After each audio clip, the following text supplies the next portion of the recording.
Coach John Croze. Coach Croze has coached for 31 years, winning over 200 football games all at Calumet, winning 14 conference championships. His teams have qualified for the state playoffs for 22 years, winning 4 district championships. His teams have been the Upper Peninsula Class C Team of the Year twice in 2009 and 2018.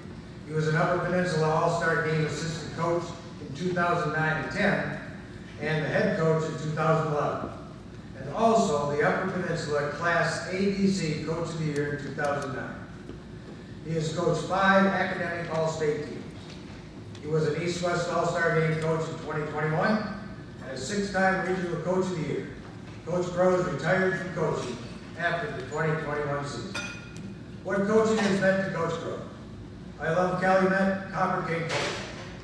There have been so many friendships and great memories over the last 31 years. We take great pride in working harder, being tougher, and having more fun than everyone else. Coach Croze's biggest thrills in coaching. All 4 of our district titles have a special story about winning the 2019 district championship over Menominee.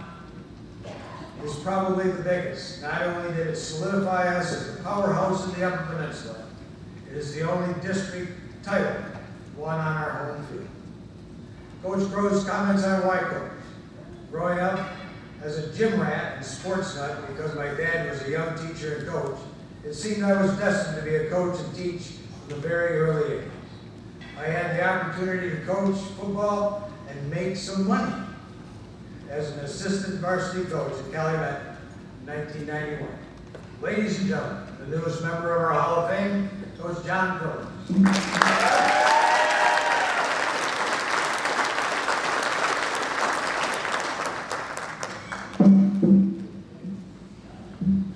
Thank you so much, Jack, and the whole Coaches Association for this honor. I'm truly blessed, and I've been a member of the board of directors for the Coaches Association for about 5-6 years now, and just a lot of things for the professional growth, and a lot of our success has been on top of what I've learned and some of the connections I've made there, and this is quite an honor. The whole 31 years has been an incredible experience, and I'm going to always look back on it with fondness and a lot of pride. But I don't think anyone would be more proud than my dad. Like Jack said, I was a gym rat, born and raised gym rat. Both mom and dad were teachers. My dad loved coaching football, loved teaching math, and I just finished my 31st year coaching football and my 29th year teaching math for Calumet. And so you can kind of say you had a big influence on me. Unfortunately, Dad left us early after a 2-year battle with cancer in 2014. But the two football seasons that he battled with it, it was amazing what he did to get to Copper King games and just be supportive. And we bonded so much over those 2 years.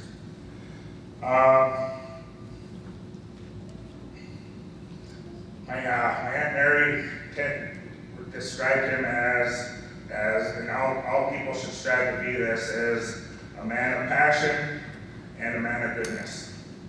And you could see the goodness, you could just be around him and feel the goodness. Everyone felt better after they had an interaction with him, and he always seemed to be a champion of the underdog.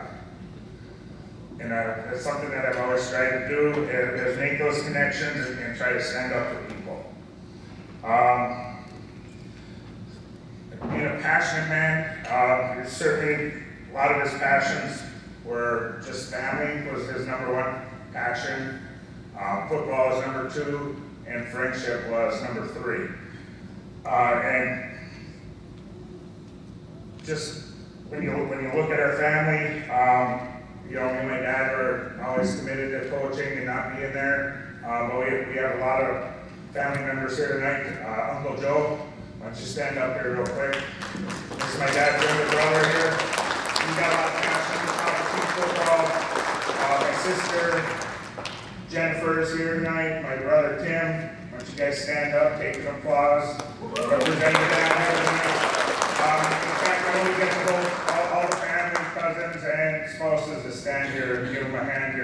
because they're representing my dad and his family. Thanks for being here, guys, and thanks for all the understanding of all the missed family obligations over the years, and especially, like, it seemed like every cousin got married during football season. I'd be like, oh, I got a game, I can't be there. The other thing my dad loved about football was the lifelong friendships, and he talked about lifelong friendships with the kids you coach and the guys you coach with. Scott Body was the head coach when I first started. Scott went to Stanford second year. Mike Ojala joined us a couple years later. We've had so many great times and great stories. I wish we could tell you all of them. Asked about some of the scouting trips across the UP, trying to get a game in and back before you could actually hit a button and send a game to someone. But we had so much fun coaching a great game of football. We're all the same. We love football. We love teaching. Just kind of follow my dad's footsteps, and we love teaching kids how to compete and win playing football. We built a culture of being tougher than everyone, and more importantly, having more fun than everyone else. So, guys, what a great ride. We got a lot of great memories to talk about, and it's going to be, let's get the crew back together again somehow. One other person that I coach with is Josh Fronning, big guy over here. I'll stand up there, Josh. I watch all these guys come back and visit my dad and guys that he coached, and watch a lot of these guys that he coached that love football so much they get back into it and become coaches themselves. So Josh is going to be taking over the reins of the Copper King football program next fall. He's got a good staff of former Copper King players, and I can't wait to see what those guys do at this and take us to the next level. My goal is always to get the Copper Kings in a state championship game, and we never quite got there, but we got close, and we sure played some great football. And when you guys are there, I'm going to be the loudest one in the stands. I won't be yelling at you, I'll be yelling for you.